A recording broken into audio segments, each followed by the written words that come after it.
Caríssimos irmãos, boa noite para todos. São 20 horas.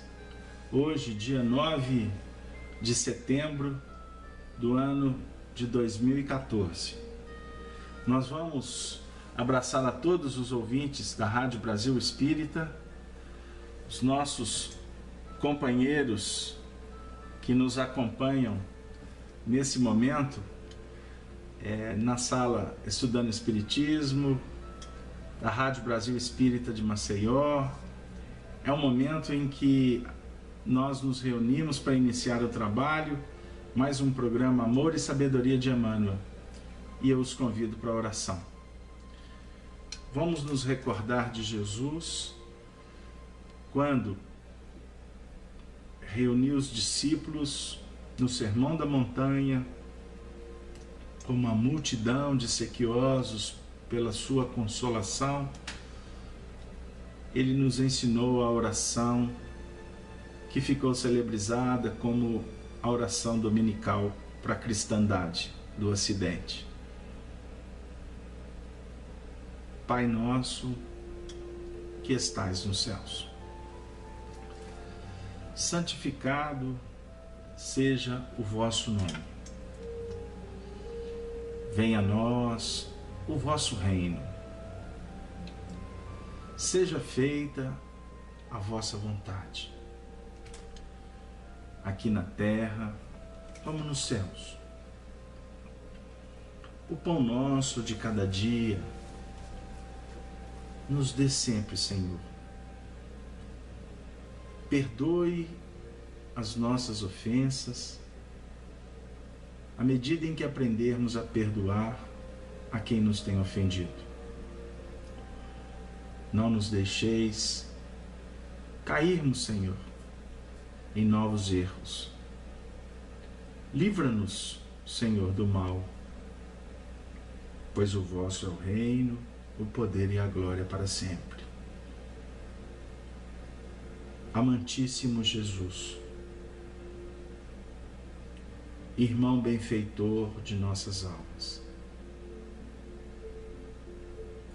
nesse momento de oração, nós te agradecemos por mais um dia de trabalho, de aprendizado, de lutas, de alegrias, de tristezas. Senhor,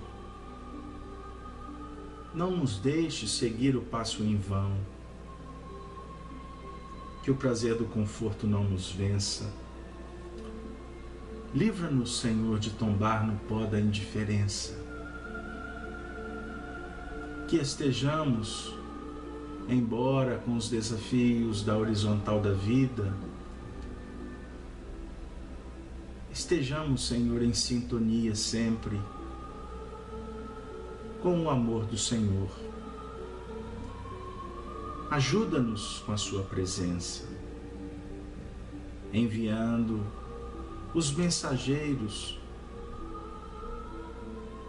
que te representam e que vão laborando de uma forma incansável e nobre para o crescimento da humanidade planetária. E aprendendo com eles, Senhor, possamos nos fazermos humildes, mas itinerantes, simples, mas perseverantes. Que a nossa fé seja robustecida pelos valores de que realmente necessitamos. E assim, ao iniciar mais um encontro através da Rádio Brasil Espírita, aonde estamos visitando tantos lares, levando a tua palavra augusta, possamos, Senhor, sermos como o filho pródigo que necessitamos voltar para a casa do Pai, pela complexidade, pela beleza do trabalho. E visitando tantos corações que nos recebem com tanto carinho, que possamos dizer para todos: que a sua paz, Jesus, seja com todos. E assim, nós te pedimos a permissão para darmos por iniciado mais um programa Amor e Sabedoria de Emmanuel, com o tema O Julgamento de Jesus. Caríssimos companheiros, então vamos retomar o trabalho da última semana, quando nós adentramos no grande dia do Calvário, que é uma narrativa de Emmanuel, no capítulo 8º do livro, Há 2000 anos. E nós vamos então retomar a partir do momento em que nós interrompemos com a chegada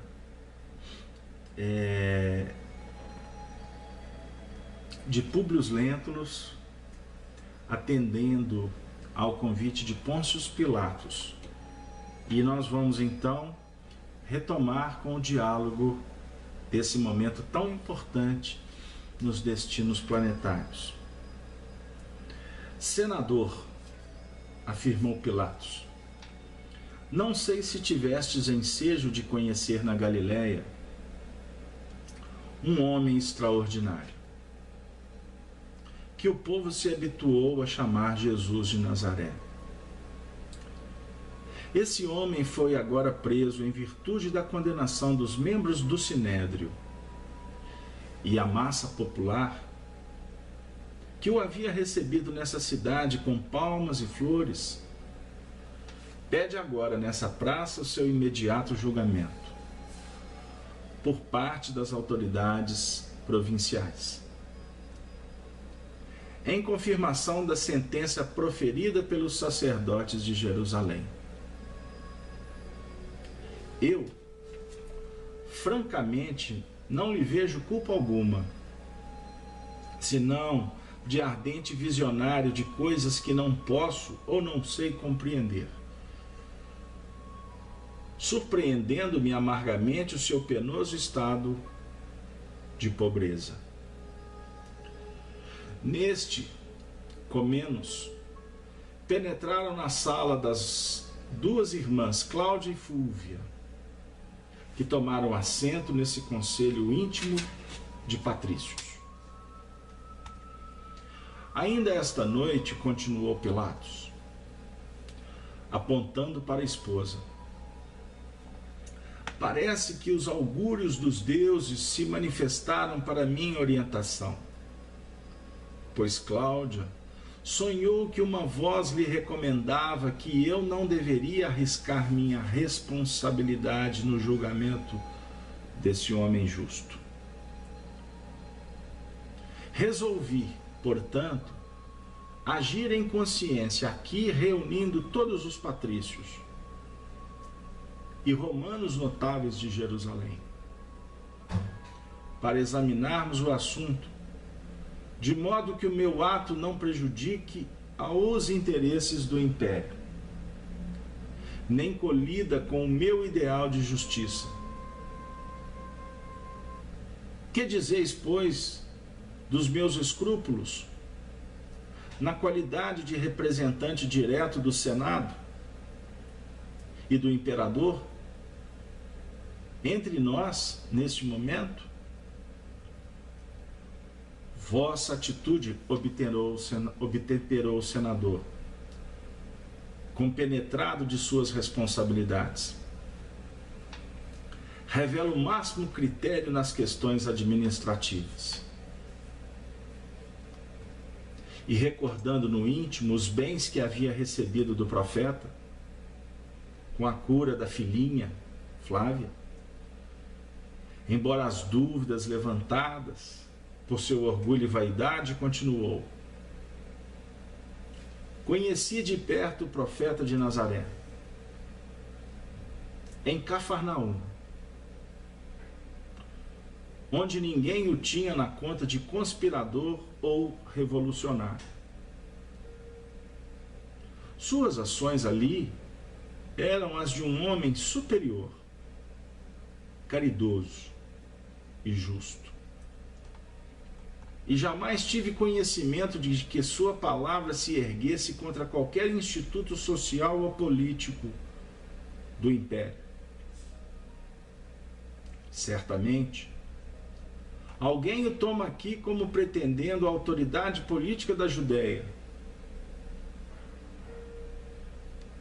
cevando-se no seu nome as ambições e o despeito dos sacerdotes do templo. Mas, já que guardais no coração os melhores escrúpulos, por que não enviais o prisioneiro ao julgamento de Antipas, a quem com sua propriedade deve interessar a solução de semelhante assunto? Olha que interessante. Representando nesses dias o governo da Galileia aqui em Jerusalém, acho que ninguém melhor que Herodes pode resolver em sã consciência um caso como este, considerando-se a circunstância de que julgará um compatrício seu, já que não vos supondes de posse de todos os elementos para proferir sentença definitiva nesse processo insólito. Aqui Emmanuel começa a apresentar para nós a sua participação no momento significativo da história da humanidade. E observemos que foi ele admite isso para todos nós, que num primeiro movimento, dentro das características que lhe eram peculiares na época, de um homem justo, ele lutava intimamente por isto. E vale aqui ressaltar estudos anteriores, quando nós mergulhamos no próprio passado declinado pelo senador Lentulus, quando nos contou quem ele fora, seu próprio bisavô, Cornélio Sura, que, diga-se de passagem, trabalhou num nível extremamente antagônico do que agora ele mesmo, como o bisneto, na condição novamente de senador, porque antes ele se complicara muito para atender às suas necessidades humanas, egóicas e pretensiosas. Ele morejava em muitos caminhos, menos o da justiça. E diante de tanto sofrimento que ele promoveu e albergou na sua intimidade, face à própria resposta da vida,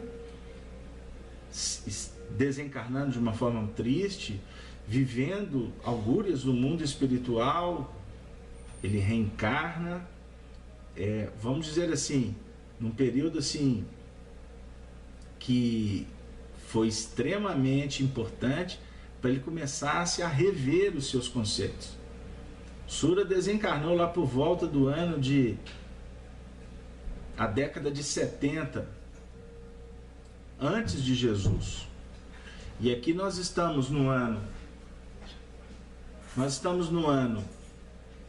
de 33, é isso?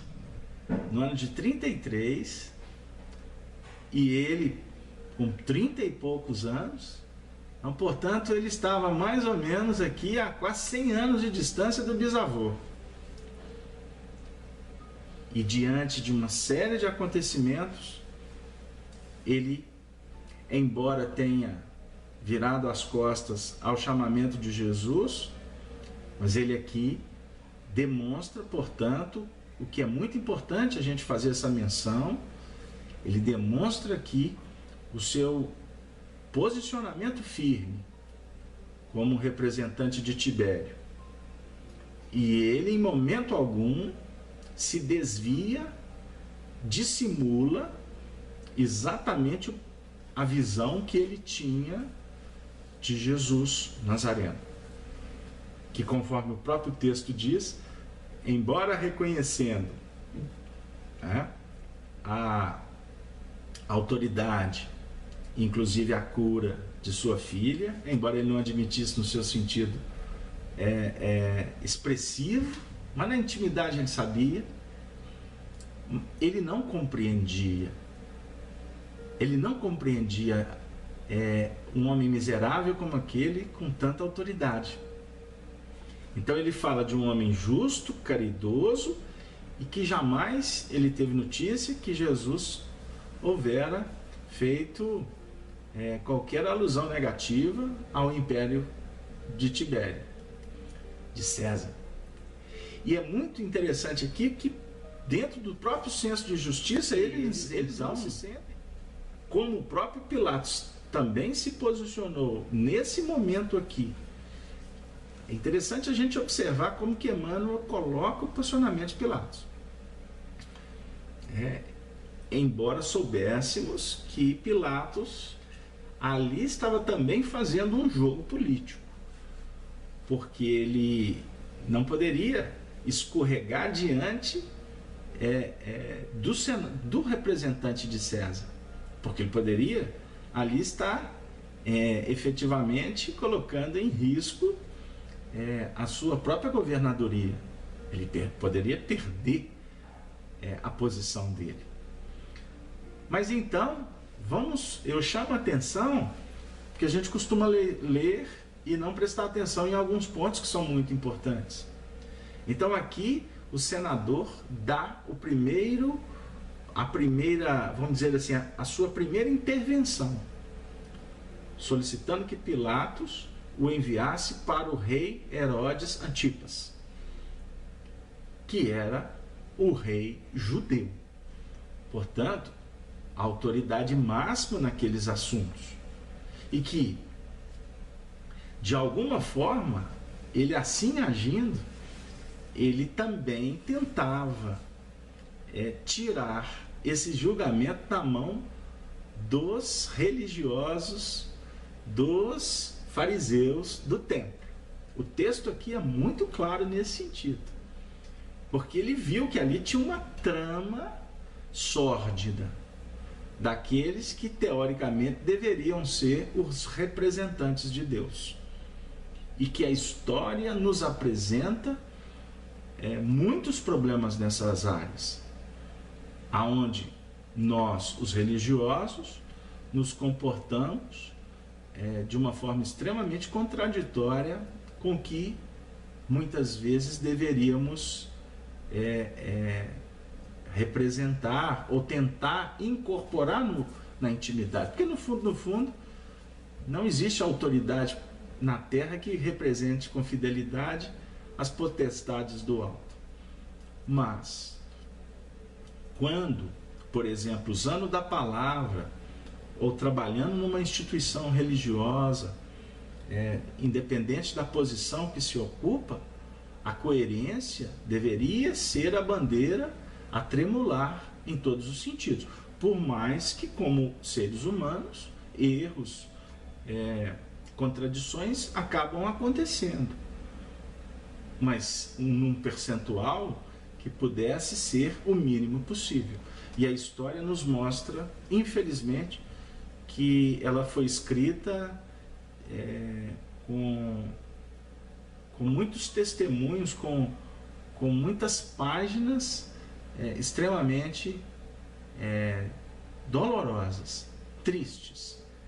Continuando, a ideia foi unanimemente aceita, sendo o acusado conduzido à presença de Herodes Antipas por alguns centuriões, obedecendo rigorosamente às determinações de Pilatos nesse sentido.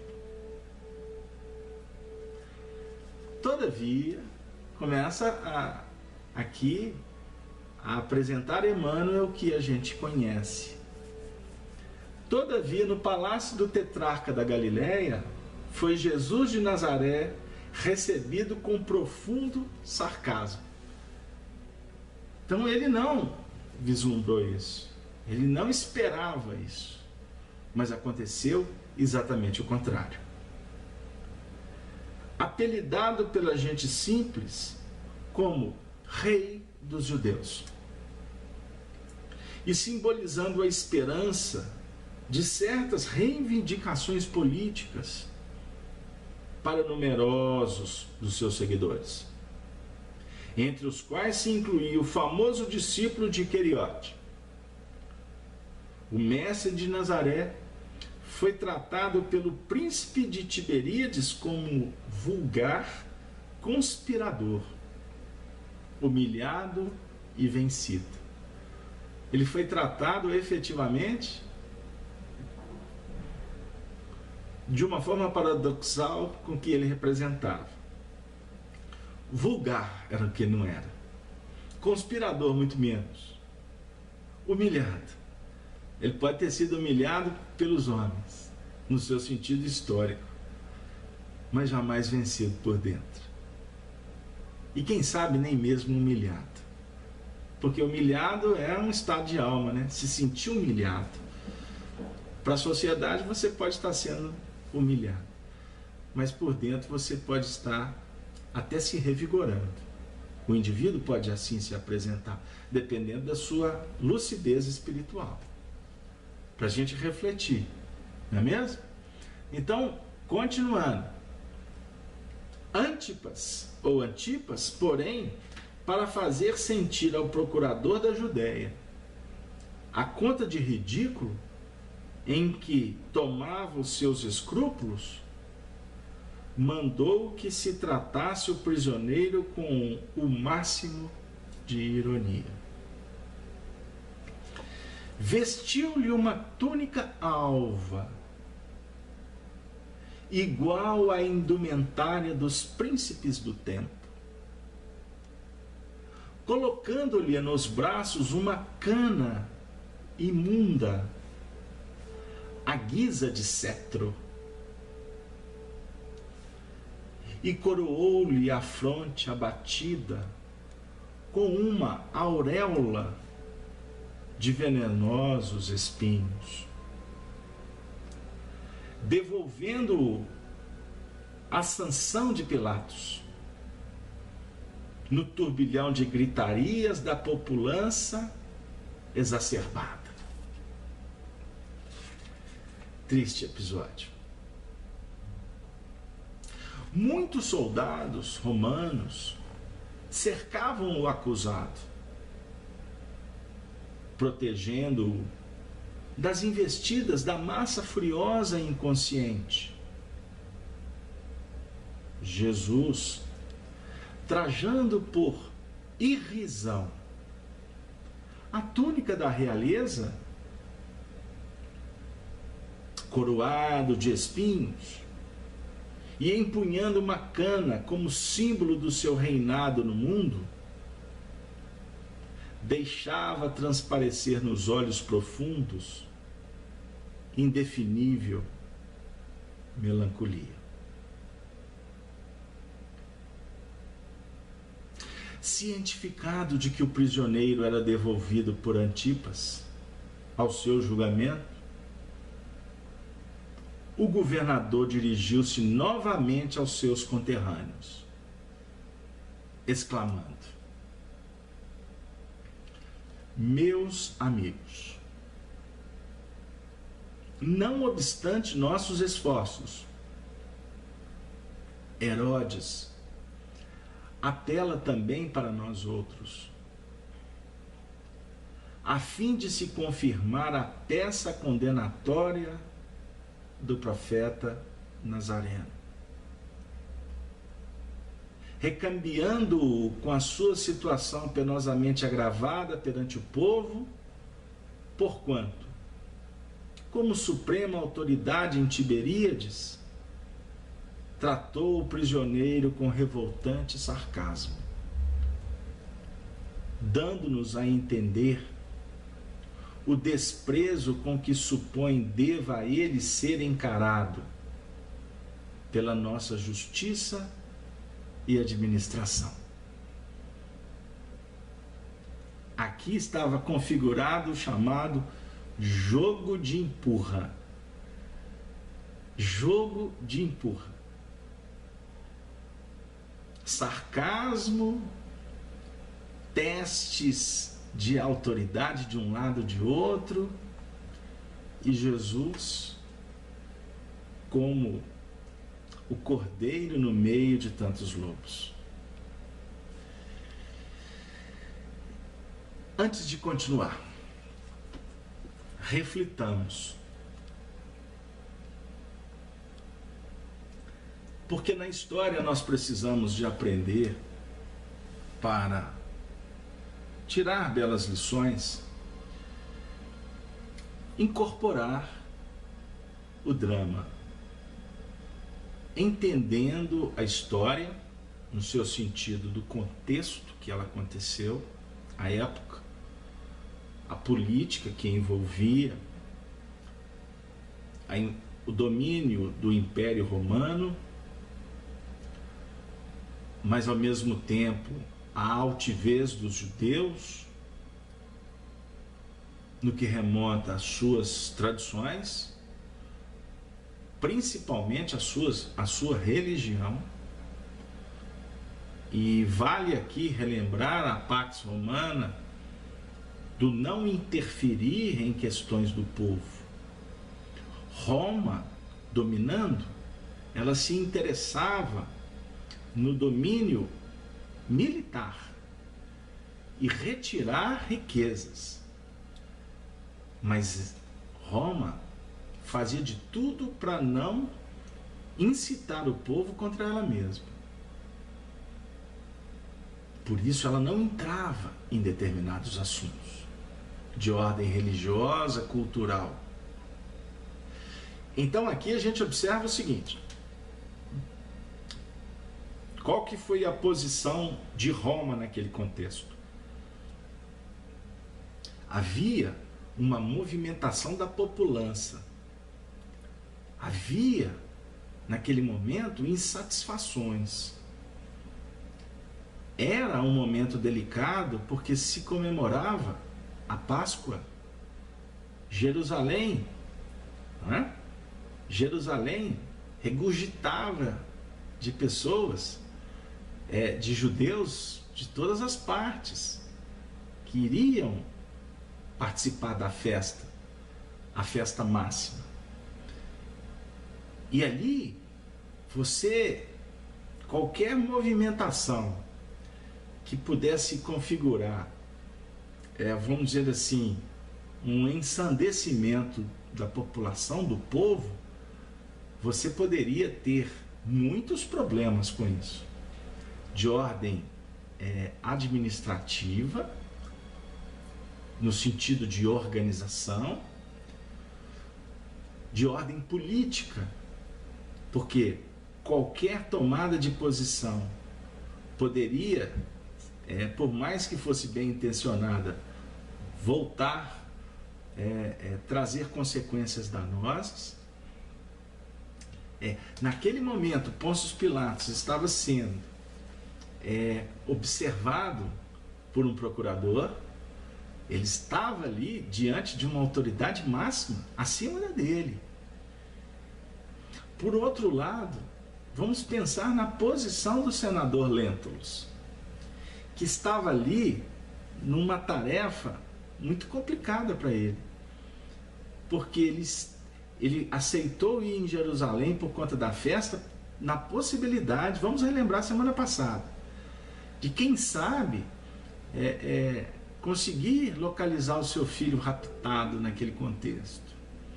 Porque ele só permaneceu naquelas regiões ali da Galileia por força desta situação de ter perdido uma joia preciosa do seu coração, que foi Marcos. Mas, ao mesmo tempo, ele estava ali com também uma tarefa designada pelo imperador. Então ele tinha que defender as questões de Roma também. Então, no momento em que ele lhe dá essa sugestão, ele dá uma sugestão inspirado pelo seu senso de justiça em elaboração, de alguma forma tocado pelo magnetismo inigualável de Jesus, que ele teve a oportunidade de ter um diálogo particular com Jesus. A gente não pode esquecer disso. Por mais que ele tenha virado as costas, a impregnação, amigos, a impregnação é uma coisa extraordinária, que eu não tenho dúvida em dizer que essa impregnação, ela muitas vezes é motivo de sustentação para Emmanuel hoje. Imaginemos nós, aqui agora, com a nossa pequenez, tendo a oportunidade, o favorecimento da providência divina, de ter vivido uma situação como Emmanuel viveu lá atrás. Como que isso poderia estar funcionando na nossa intimidade? Num misto de uma certa vergonha, um certo desconforto, não é nem vergonha, não é o termo correto, um certo desconforto por não ter abraçado. Você estava ali na fonte para beber água limpa e de repente não, ainda não. Como que isso bate? Mas ao mesmo tempo, sabendo do amor, da luz que representa o Cristo, e nos momentos de dúvida, de dificuldade, que os espíritos que estão em condições muito superiores à nossa vivem, porque eles não são perfeitos. Então, como que viver, reviver, remontar, reconstruir essa história não tem um ponto, um fulcro de irradiação no coração de Emmanuel? E eu não tenho dúvida também em dizer que todas as vezes que essa história toca um coração, toca o dele também. Não no sentido de vaidades, mas no sentido de alegria. Porque o bem que se esparge, ele tem um retorno muito especial para o coração daquele que se torna também instrumento desse bem. Então, nós estamos aqui na sala estudando Espiritismo, você que está no seu lar, acompanhando aí pela internet. Essa história, ela é extraordinária. Porque se nós não tivemos a oportunidade de ter estado com Jesus como Emmanuel, no seu sentido histórico, por que não refletir que nós já tivemos muitas vezes com eles em circunstâncias das mais variadas e complexas do caminho? Por que não dizer que nós estamos em contato com ele agora? Ele está conosco. Ele disse que quando duas pessoas estivessem falando o nome dele ali, ele estaria. Então ele está conosco agora. Nós estamos sentados à beira do Tiberíades. Só você mentalizar um painel, porque você pensou, você pode dar vida ao seu pensamento. Mas não no sentido místico. Nós vamos entrar aqui em elaborações que possam nos tirar também das reflexões da horizontal. Mas assim, no sentimento ou num circuito que possa trazer para nós uma certa paz, um reconforto, um estímulo para continuar trabalhando. Porque também nós podemos ter ocupado, com certeza, a posição de Herodes. A oportunidade vem e a gente trata com sarcasmo, porque a oportunidade foi a ele. Ele suplicou e ela foi. Como a oportunidade está batendo na nossa porta. Não para a gente julgar Jesus, mas a oportunidade está batendo na sua porta. Você não está tendo que cuidar do seu filho? Você, filho, não deveria estar ouvindo a sua mãe? Isso é uma oportunidade. Sua mãe É Jesus conversando com você. E você, pai? Como que você está tratando a sua família? Jesus está te dando oportunidade. E você, maridão? Como é que você está tratando a esposa? Esposa, como que tu está cuidando do maridão? Para a gente fazer uma brincadeira aqui.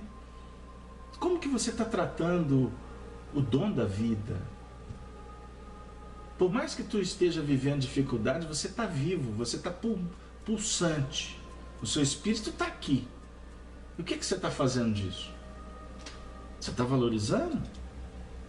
Se não, você está preferindo a luz vermelha e azul, lusco-fusco do mundo? Você está preferindo o barulho do mundo? Você tá preferindo as imagens tenebrosas do mundo?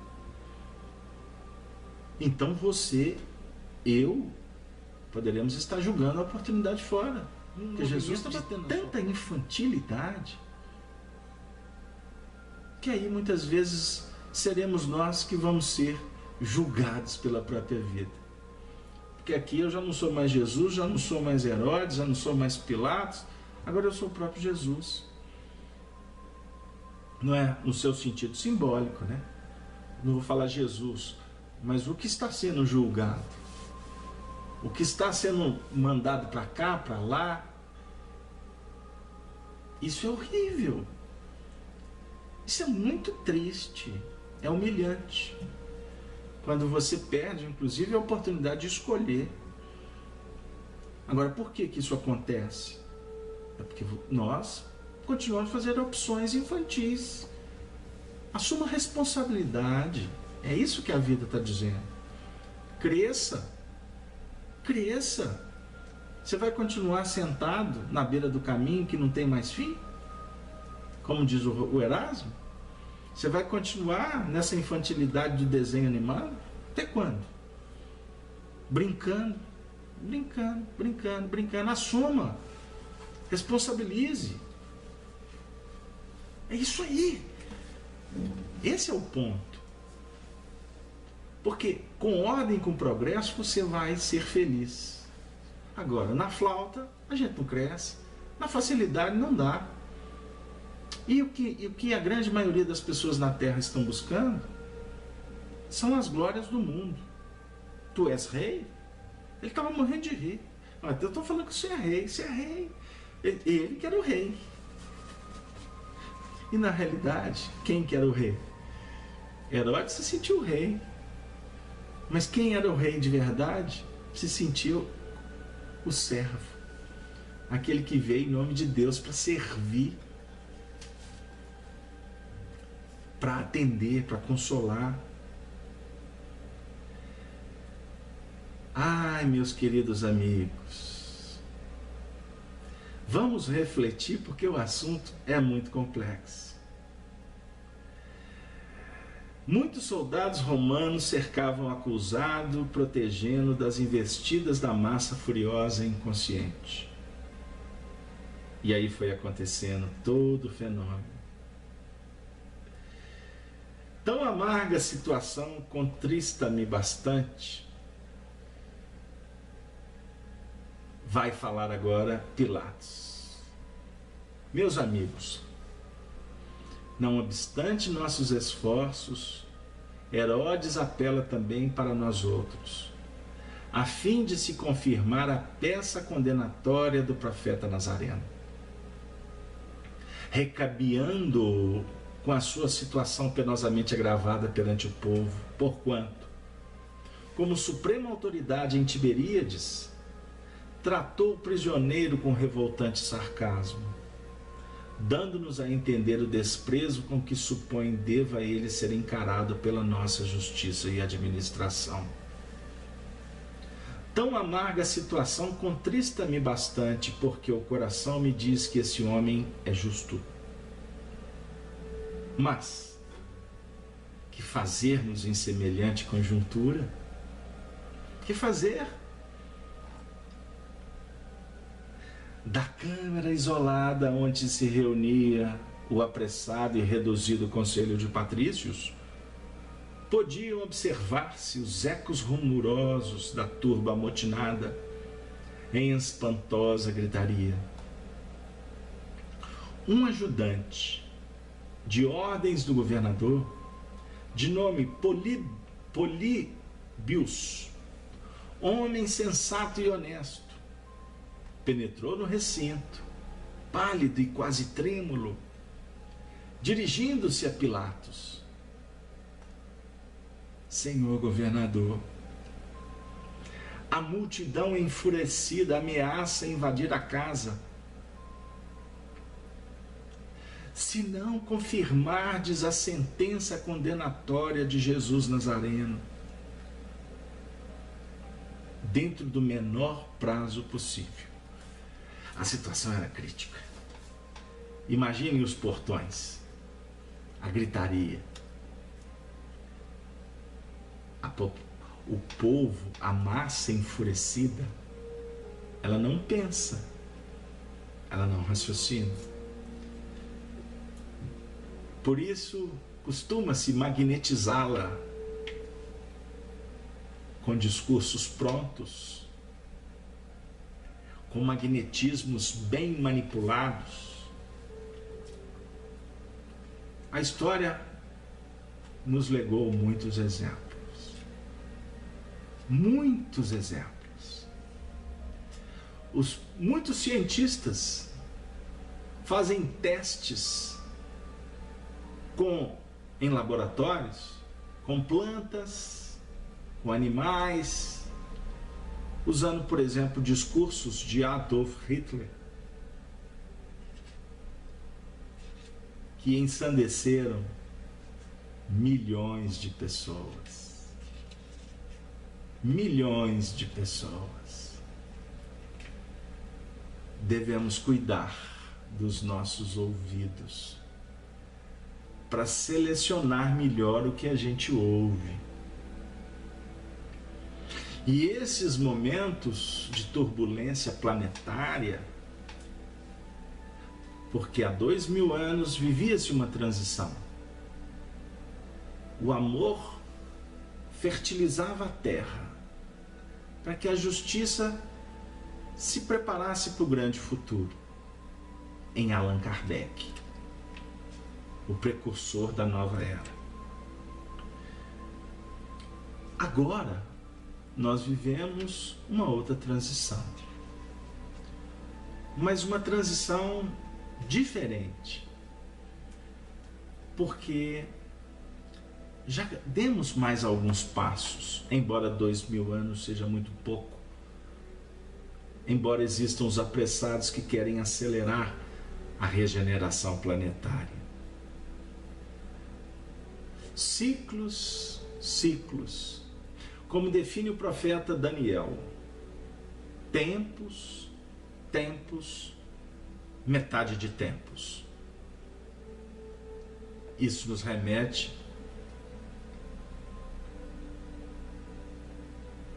a reflexões geométricas transcendentes. Análise de tempo.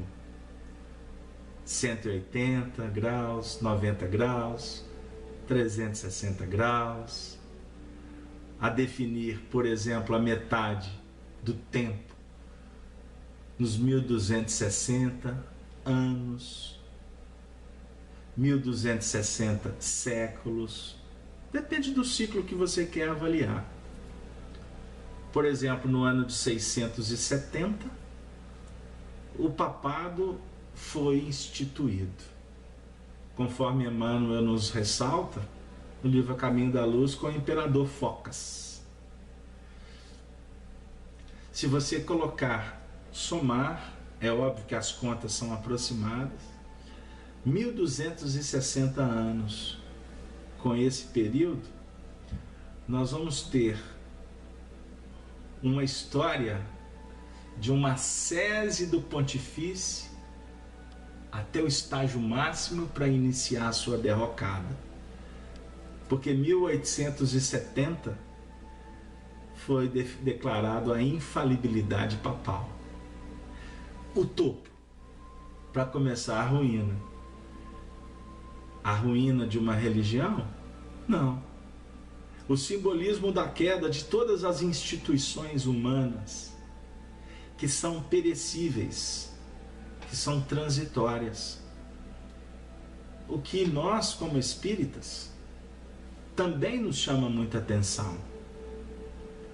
Porque, por exemplo, precisamos de cuidar do movimento espírita como uma proposta que une corações e não encarceram-os em processos de repetição jesuíticas, escolásticas, hierárquicas.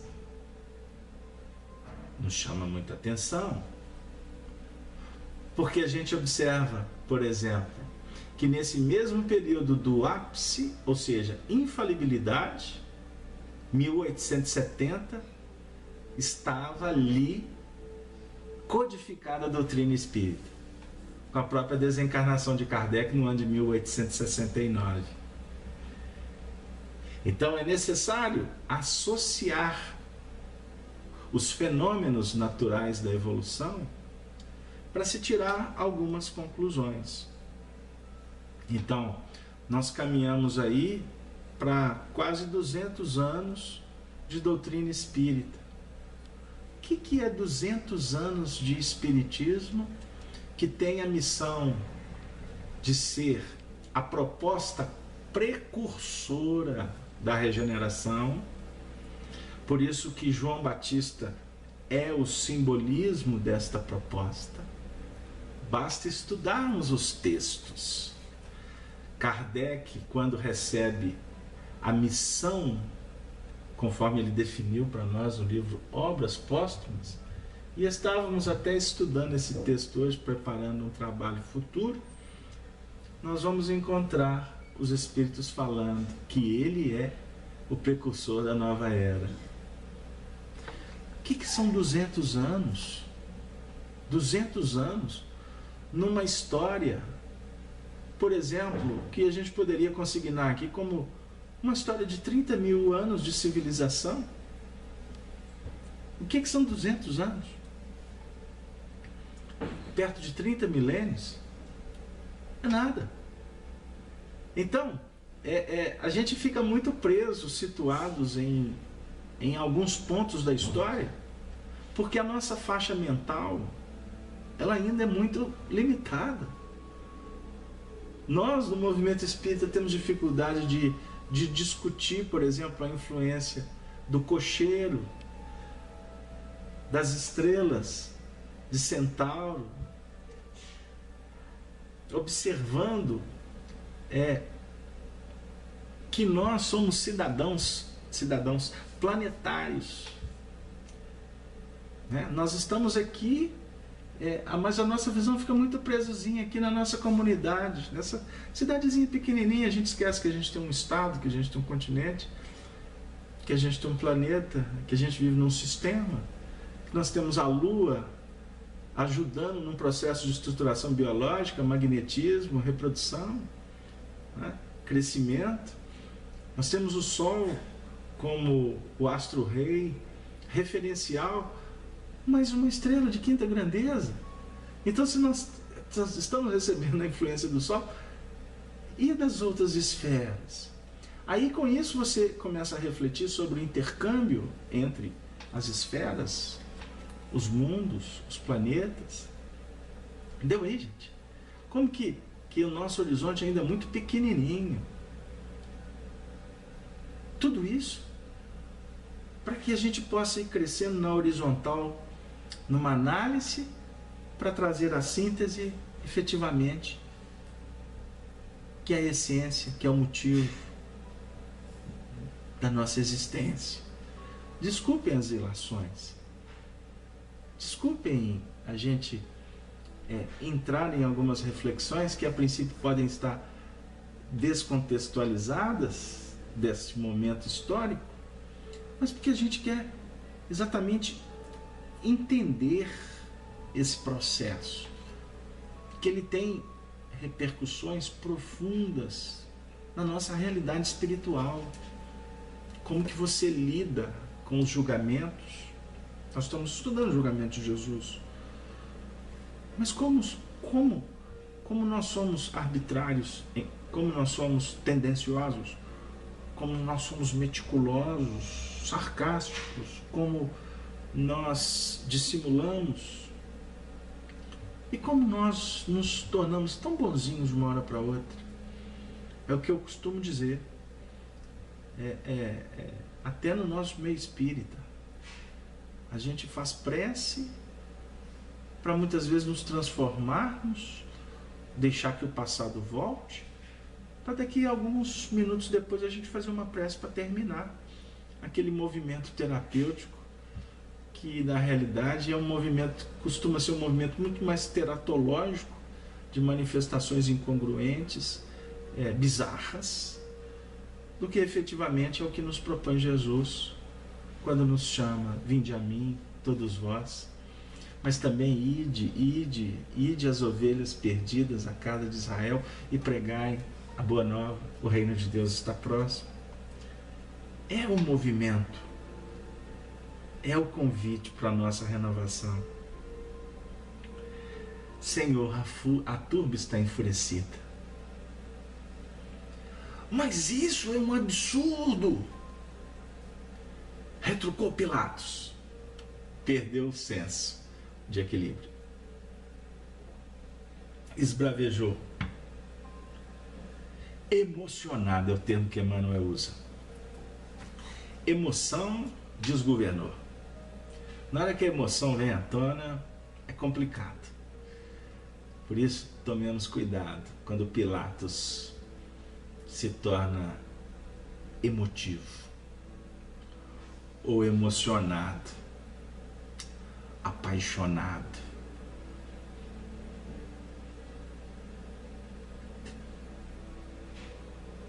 E afinal, que diz o profeta?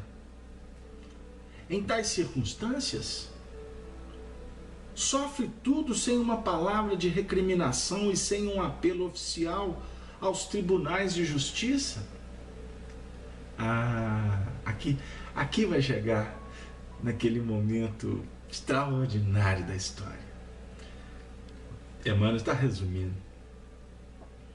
O que fala o homem? Por que ele não apela? Por que ele não se defende? Senhor, replicou Políbios, igualmente impressionado.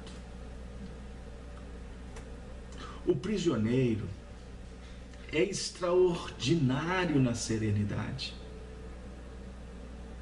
e na resignação. Deixa-se conduzir pelos algozes com a docilidade de um cordeiro e nada reclama. Nem mesmo o supremo abandono, em que o deixaram quase todos os diletos discípulos da sua doutrina.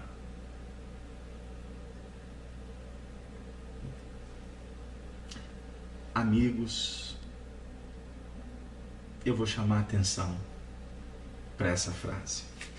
Me perdoem. Hoje o nosso bate-papo está... eu estou me sentindo com vocês aqui hoje como se a gente estivesse sentado no sofá. Hoje a gente não estamos na cozinha, na beirada do fogão de lenha aqui das Minas Gerais, lá da fazenda. Hoje nós estamos na sala, batendo papo mesmo. E eu vou pedir a vocês a oportunidade,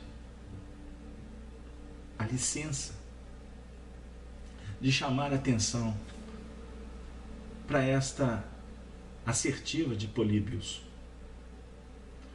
O prisioneiro é extraordinário na serenidade. Como anda a serenidade na nossa vida? Como que anda? Como nós temos agido diante das dores, das quedas, dos atropelos, das tempestades?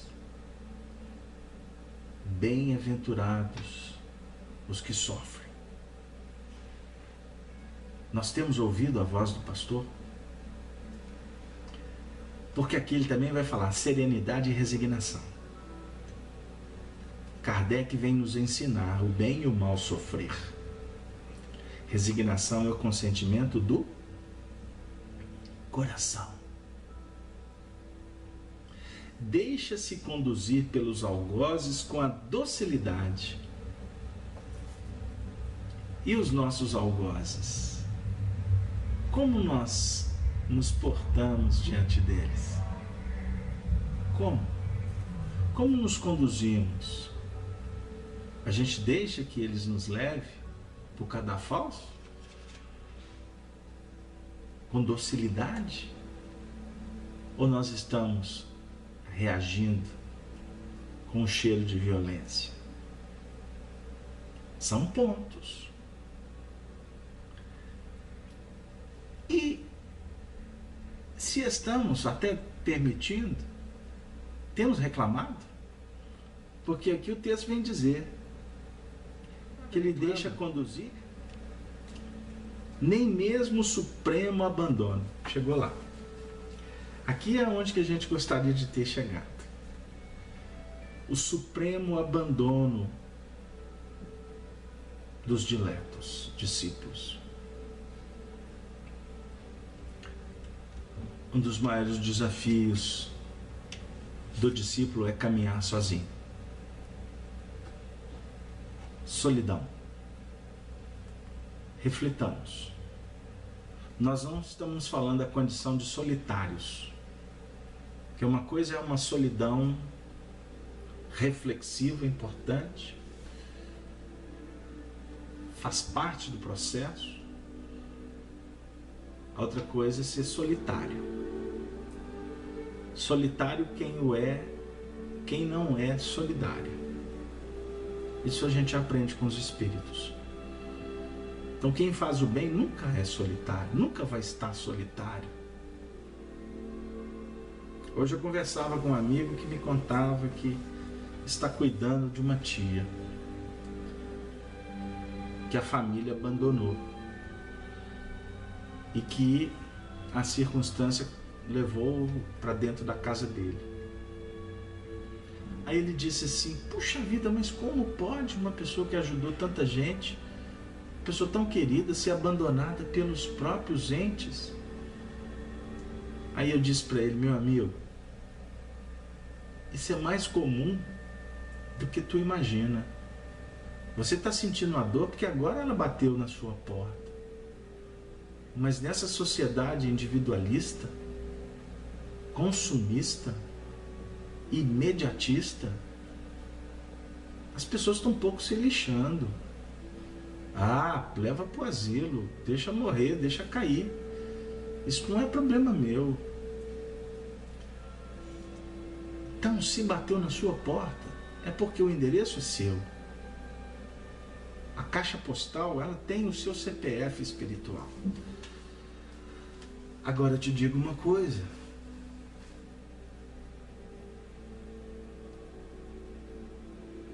Eu te digo uma coisa. Bem-aventurado aquele que entende isso e faz. Mas sem reclamar. Faz. Porque quando você faz, você ganha. Você ganha experiência, aprendizado. Você ganha amor dentro de você. Reflita nisso. Ah, mas eu não vou fazer isso para ganhar. Eu falei assim: não, mas eu não estou te dizendo que você tem que preocupar com a remuneração. Mas é amando é que você adquire amor. Reflita sobre isso, eu disse. Como eu estou repetindo a história aqui agora.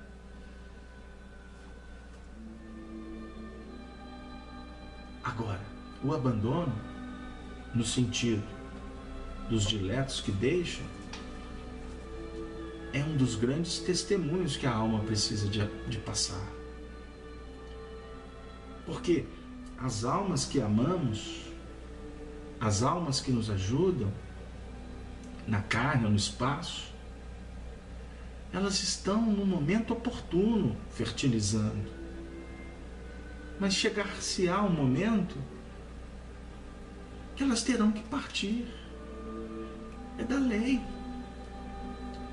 Não foi o que aconteceu, por exemplo, com Saulo de Tarso? Ele viu partir Abigail, ele viu partir Estevão. Ele só foi entender realmente a importância deles depois que eles foram embora. Mas os dois foram os grandes referenciais da trajetória dele. O pai dele o abandonou. A irmã fugiu de vergonha. Ele ficou só. Ele que era paparicado, idolatrado pelos homens, se viu só. E teve que caminhar pelo deserto da vida para poder, como João Batista, dizer, falar, se expressar, trabalhar. Voz que clama no deserto. Voz que clama no deserto. E os Espíritos têm nos ensinado que a voz dos precursores, dos trabalhadores, do Cristo, são vozes que têm que trabalhar na terra árida. Por isso Jesus foi para o deserto. Existe um simbolismo por trás disso. Me perdoe. Existe um simbolismo. Ele foi ser tentado. Gente, a voz, o trabalhador, ele tem que engendrar, ele tem que trabalhar, ele tem que se envolver. É num campo em que ele vai ter oportunidade de oferecer, de trabalhar, de enriquecer-se. Não vai ser na festa, no Fausto. Não vai ser aonde não precisa. Não vai ser em jardim florido, que já está bem cuidado.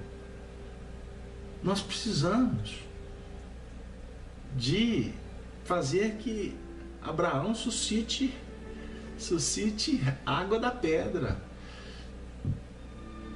É isso que Jesus espera de todos nós. Vamos refletir com carinho, porque o assunto aqui está nos convidando para caminhar mais um pouco.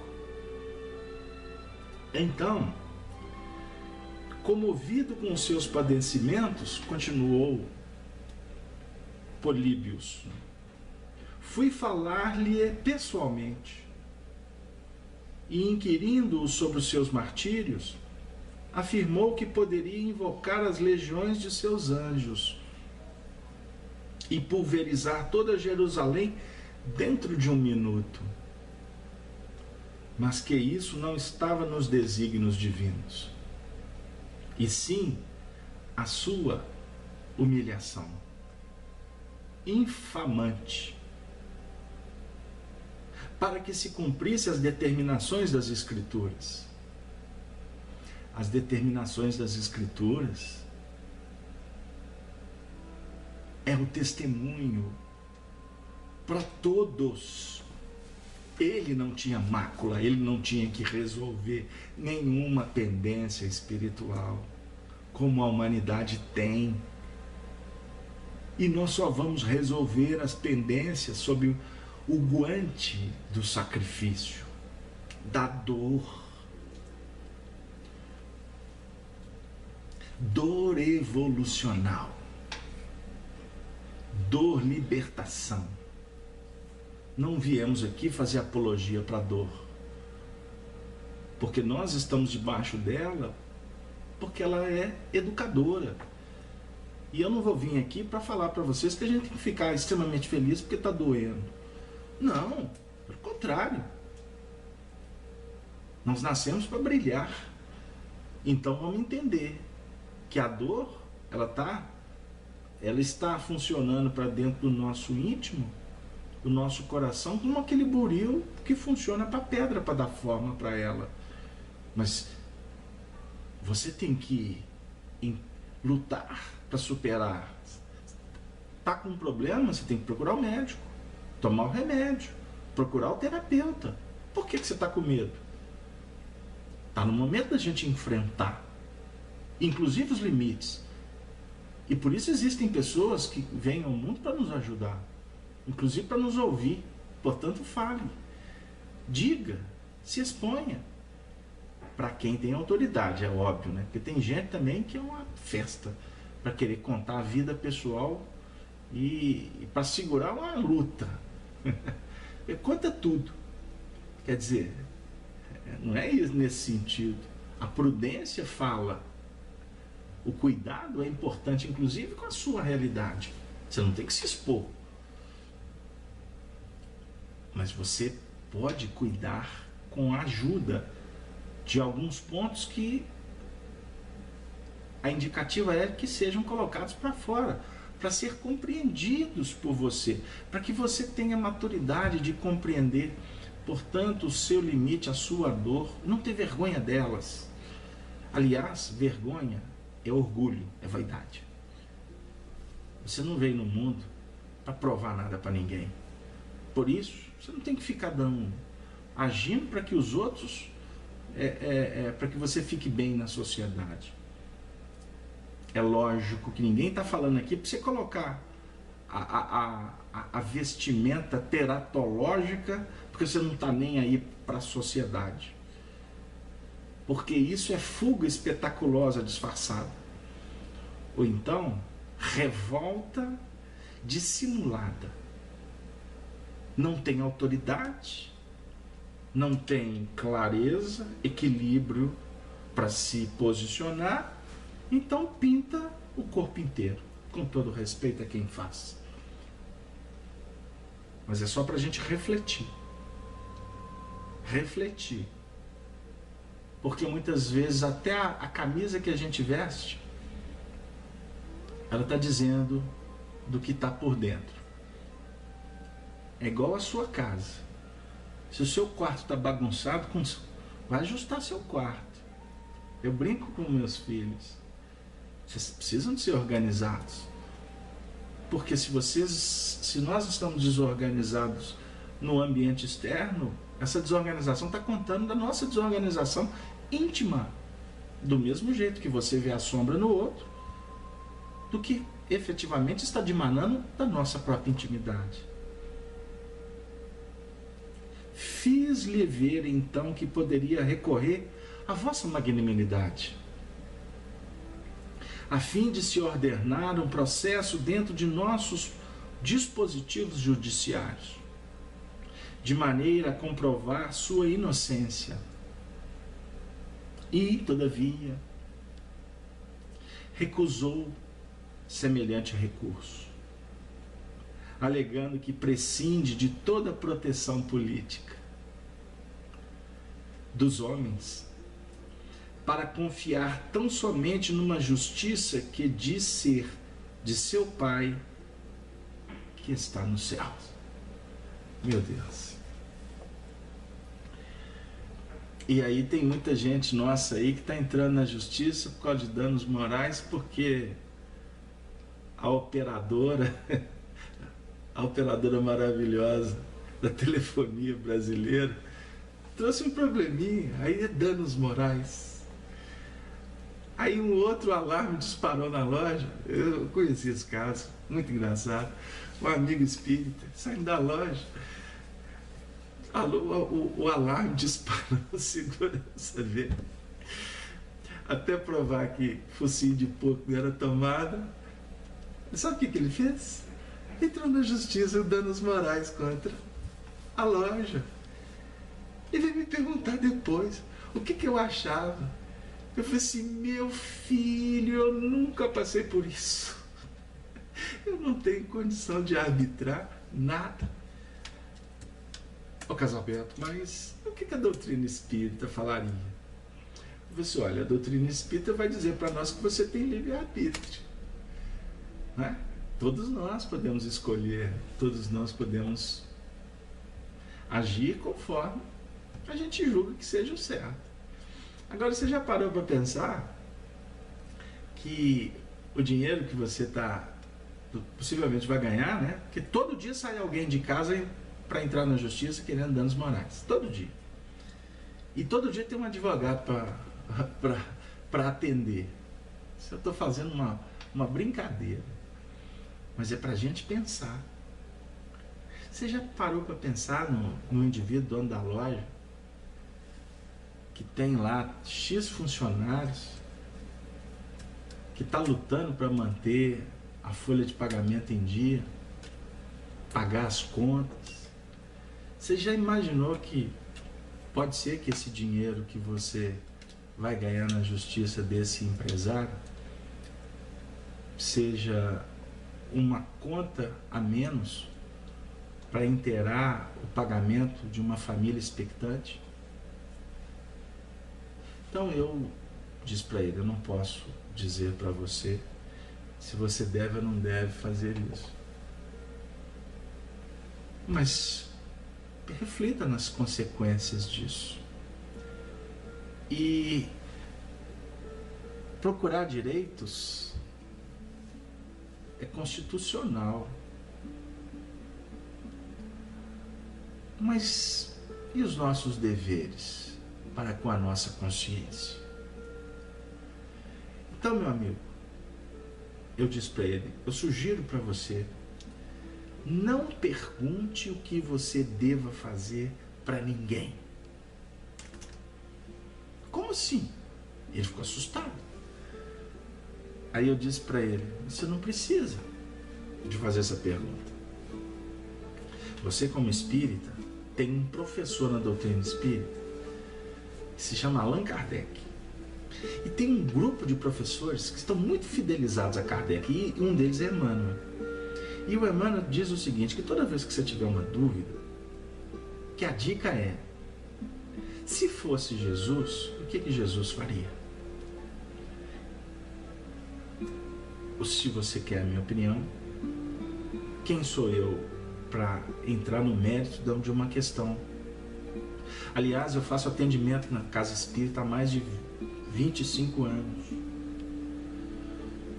E eu aprendi, inclusive trabalhando no movimento de unificação na União Espírita Mineira desde o ano de 1995, que trabalhando nessas frentes de preparação de trabalhadores, porque este é um dos objetivos da unificação: preparar trabalhadores, não é interferir na Casa Espírita e nem falar como é que a Casa Espírita tem que fazer. Ela propõe. Esse é o papel, porque a célula principal do movimento espírita não é a FEB, não são as federativas estaduais. A célula principal do movimento espírita é o centro espírita, e os centros espíritas precisam de se intercambiar. Então o papel da unificação é facilitar esse intercâmbio. Nada mais do que isso. Favorecer a fraternidade. E, juntos, família espírita, orientar o movimento espírita. Orientar. Eu aprendi que você jamais deve dar palpite e interferir nos destinos das pessoas. Mas nós podemos favorecer para que as pessoas se aproximem de Jesus. E por isso nós temos a doutrina espírita como uma chave de um valor que posso até arriscar dizendo que nós não temos uma proposta tão valorosa como esta na Terra. Sabem por quê? Porque a doutrina dos mundos, o Evangelho, é a proposta de todos os orbes. E por isso que os espíritos, as Pleiades, se reúnem nas hostes maiores para estudar o Evangelho de Mateus, Lucas, Pedro, Marcos. Eles se reúnem para estudar as cartas de Paulo, lá no mundo espiritual. Por quê? E temos ainda pessoas que falam que não entendem doutrina espírita com Jesus. Elas então querem uma doutrina sem alma. É um corpo sem alma. Porque a alma da doutrina espírita é o Evangelho. E até, diga-se de passagem, é bem didático, o Evangelho e a doutrina espírita. Porque a doutrina espírita é a dinâmica do Evangelho. Portanto, é o Evangelho do Cristo. porque é necessário que eu vá para que o Consolador venha, para relembrar tudo o que vos tenho dito e dizer muito mais. Capítulo 14 do Evangelho de João. Jesus, quanta vontade de ficar aqui mais tempo, mas o nosso tempo está acabando. Jesus não pediu para ele. Ele não buscou recurso. Ele prescindiu da política dos homens. Eu recebi uma proposta para mudar o estatuto da minha instituição, para receber alguns benefícios do Estado. E para isso eu precisava de fazer algumas mudanças nele, tirar as questões doutrinárias do estatuto. Aí eu me recordo que a proposta era interessante, porque filosoficamente eu não ia mudar. Mas ao mesmo tempo eu pensei comigo, subvenções, o estatuto registrado no cartório é um estatuto espírita, porque a nossa instituição, a FEAC Minas, é espírita, e no estatuto está dizendo que nós estudamos a doutrina codificada por Allan Kardec e estudamos o Evangelho de Jesus e estudamos a Bíblia, o Antigo Testamento. E as nossas práticas são práticas de cunho voluntário. E que a doutrina espírita ela tem um tríplice aspecto: filosofia, ciência e religião.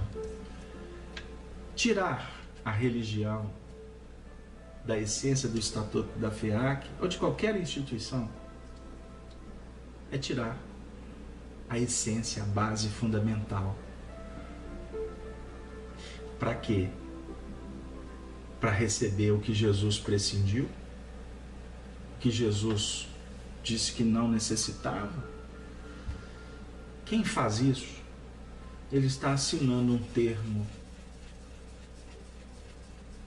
ele está assumindo uma responsabilidade, dizendo assim para os espíritos: vocês podem ir, que nós humanos vamos caminhar sem vocês.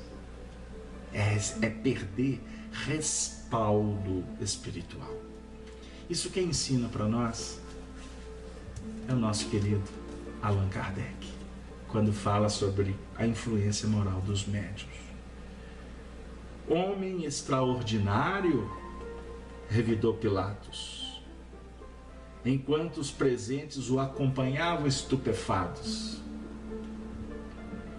Políbios, continuou ele, que poderíamos fazer para evitar-lhe a morte nefanda nas mãos criminosas da massa inconsciente?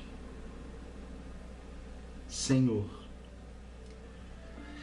em vista da necessidade de resolução rápida, sugiro a pena dos açoites na praça pública. Por ver assim, conseguimos amainar as iras populares, evitando ao prisioneiro a morte ignominiosa nas mãos de celerados sem consciência.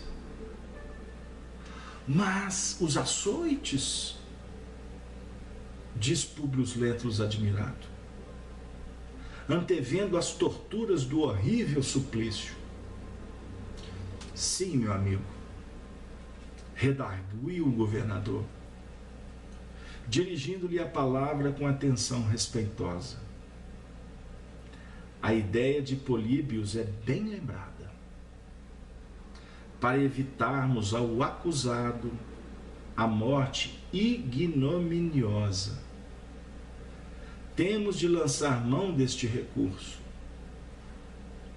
Vivendo na Judéia há quase 7 anos, conheço este povo e sei de suas temíveis atitudes quando as suas paixões se desencadeiam. O suplício foi então ordenado no pressuposto de evitar maiores males. Diante de todos, foi Jesus açoitado, de maneira impiedosa, aos berros estridentes da multidão amotinada. Chegamos no momento mais doloroso do processo. Eu gostaria de carinhosamente pedir a vocês a vênia novamente, para que na próxima semana, no programa Amor e Sabedoria de Emmanuel, nós possamos trazer uma entrevista que possivelmente é inédita. Ao que nos consta, não sabemos de nenhum periódico que ela foi publicada. Foi dada por Chico Xavier na década de 80, quando ele falou para amigos do Rio de Janeiro como Emmanuel narrou as torturas de Jesus, as torturas que ele vivenciou naquela noite infamante. E nós vamos trazer aqui, talvez em primeira mão, eu não posso garantir,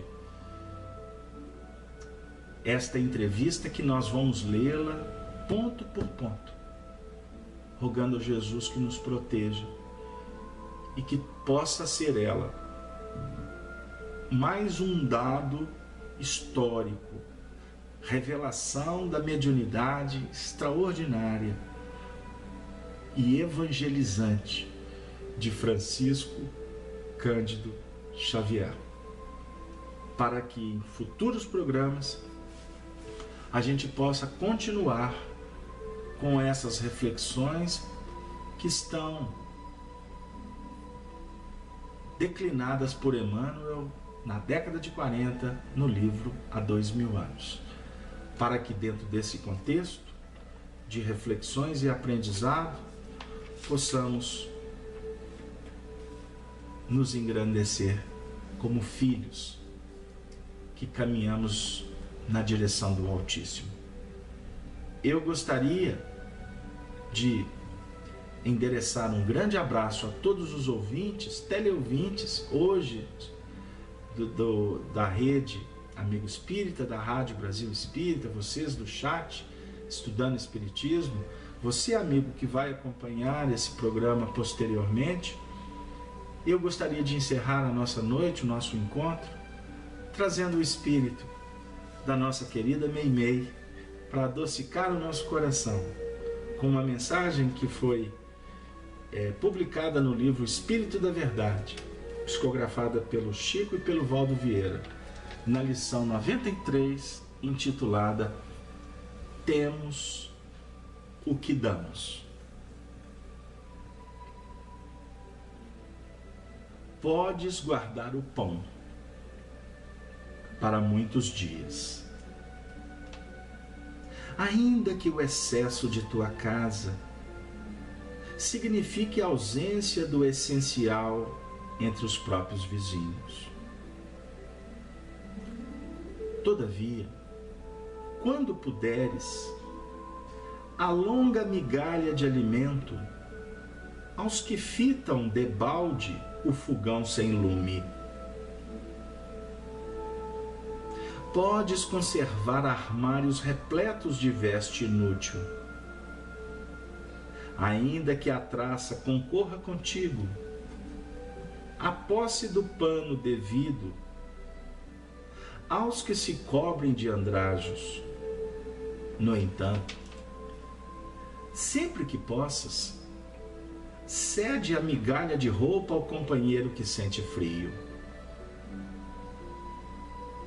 Podes trazer bolsa farta, ainda que o dinheiro supérfluo te imponha problemas e inquietações. Contudo, quanto puderes, oferece a migalha de recurso aos irmãos em necessidade. Podes alinhar perfumes e adornos para uso à vontade, ainda que pagues caro a hora do abuso. Mas, sempre que possas, estende a migalha de remédio aos doentes em abandono. Um dia, que será noite em teus olhos, deixarás pratos cheios e móveis abarrotados, cofres e enfeites, para a travessia da grande sombra. Entretanto, não viajarás de todo nas trevas, porque as migalhas de amor que tiveres distribuído estarão multiplicadas em tuas mãos como bênçãos de luz. Meimei. E assim,